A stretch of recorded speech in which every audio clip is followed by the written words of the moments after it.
Hello and welcome to the Temple of Tomes with your host, Indie Comics Jones, on location in California, and that's why I have no tripod with me.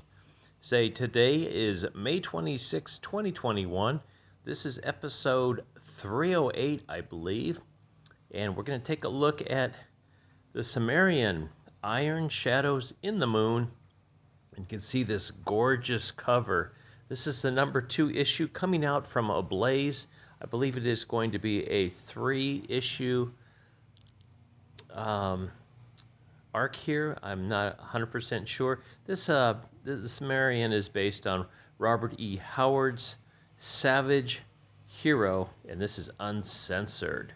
So at times we see a little bit of nudity. If you were in on the Frost Giant's Daughter, the last arc, you saw a lot of nudity, a lot of sexual innuendo and gestures. This one, as you see, we get this beautiful woman here, and I don't even recall her name, but she has teamed up with Conan here, who's in the background, to try to escape. They're both kind of lone survivors, if you will, and they have gone to an island, and they're finding mysterious things at this island. So real quick, I just want to mention that there's variant covers for this as well, but this cover is actually the regular cover, and it's the best of the variants, I believe. And we'll take a look at some of the gallery covers that we have inside here as well. So, beautiful cover there. What's nice, we get the blurb, we get the little synopsis of what's going on, and who Conan and Robert E. Howard are working on this book. The writer and artist are Virginie Augustine. The letterer was Desi Ciente, and the cover artist is Larix JB Style Metro. Those must be for the other the variant covers as well. Okay, and so this story is not as brutal and violent as the last story we read, or the last arc, I should say. This is more, like I'd mentioned, a thinking man's Conan. He's trying to reason things out rather than just blundering through. He's not really been making the moves on this woman. She's been kind of clinging to him, and he's just trying to figure out what's going on this island they've been. They found a strange temple there with these iron gods, and that kind of human looking, but kind of creepy in the same way. So right now they're trying to figure out what's going on, what's on this island, if there's some way they can get away. They've already had an incident in the jungle where something sort of attacked them, and they made their way to the temple at that point. Now they've gone up in the cliffs just to check out the whole island. It looks pretty clear. Now she wants to stay on the cliffs because basically the temple kind of creeped her out, and he says, oh no, we should go down the temple and just wait there. It's better shelter. So they go back to the temple. He tells her to go ahead and sleep. He'll stand watch. And he's a light sleeper, apparently. He'll wake up if something happens. And she has this horrible nightmare. She doesn't know it. She thinks she's actually experiencing what's going on in this temple with, the snakes coming out around this beast. Someone's getting sacrificed. These iron statues have come to life. And they start tearing at this woman here. I think it's supposed to be a woman. And it's screaming, maybe a man. And at some point, it's just this kind of strange ritual going on. So at this one point, this bearded man shows up and saying strange words, and these humanoid alien-type creatures kind of respond to it. And he carries the body away, and it's looking up at the moon, so the moonlight must have something to do with it.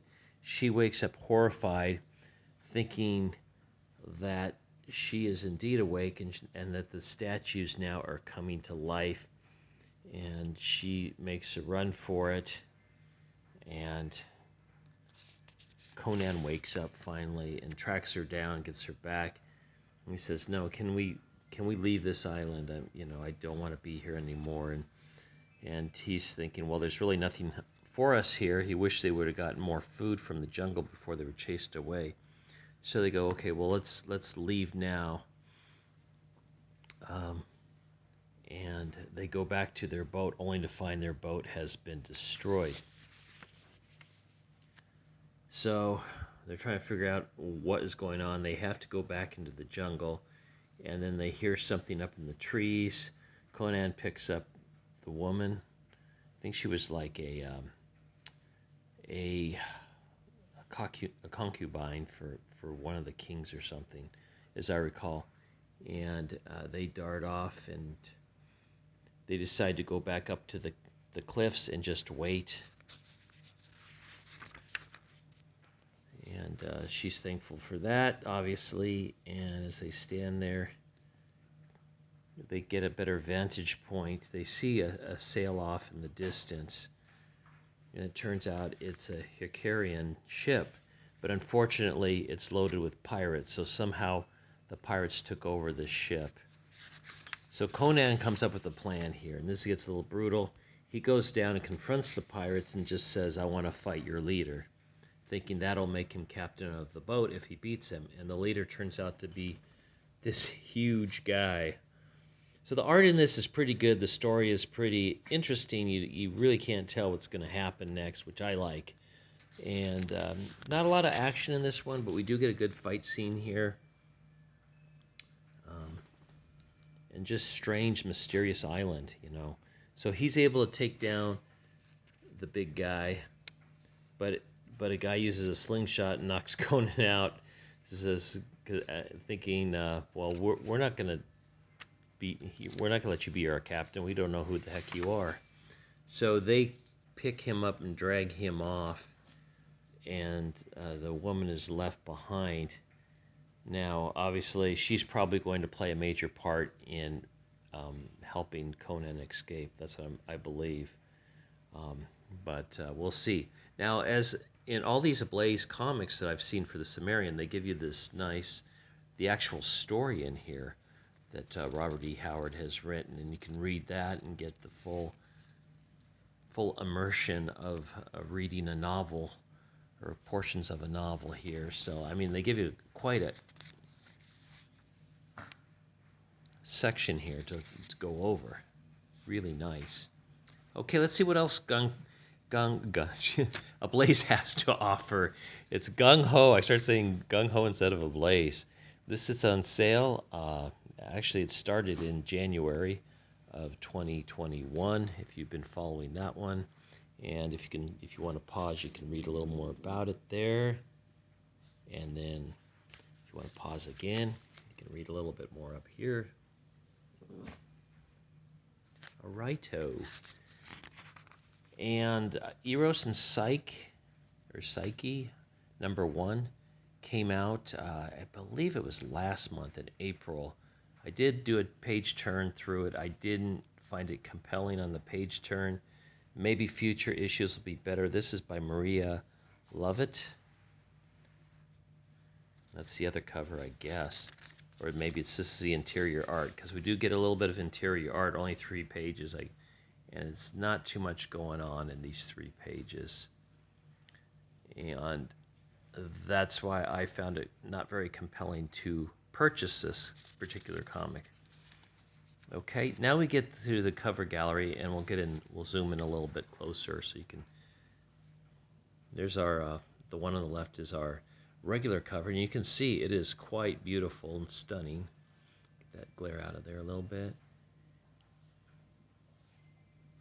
And they're all pretty nice. I think Blaze did a nice job on this, really, really honoring Conan and Robert E. Howard's works. Now here's the next issue cover, issue #3. And I don't know if that'll be it is the conclusion, the epic conclusion of this arc. So there you go. And I would recommend, if you do like this one, that you go back and get the other arc that was the Frost Giant's Daughter, the Cimmerian, the Frost Giant's Daughter. that was beautiful art in that, and it's very erotic. To give you that much, and brutal at the same time. The statues are coming to life. I don't know if you can really see this. It's pretty dark, but that's the back cover. So thanks for stopping by and checking out this review of the Cimmerian Iron Shadows in the Moon by Vinnie Augustin. Or excuse me, not Vinnie, Virginie Augustin. As always, please like, please subscribe, please leave comments, and we'll see you next time. I got 3 more quick ones to do today before I can go back to the shop and buy more. And today is New Comics Day, so I'm really under the gun here. So thanks for stopping by. Indie Comics Jones, as always, bidding you adieu.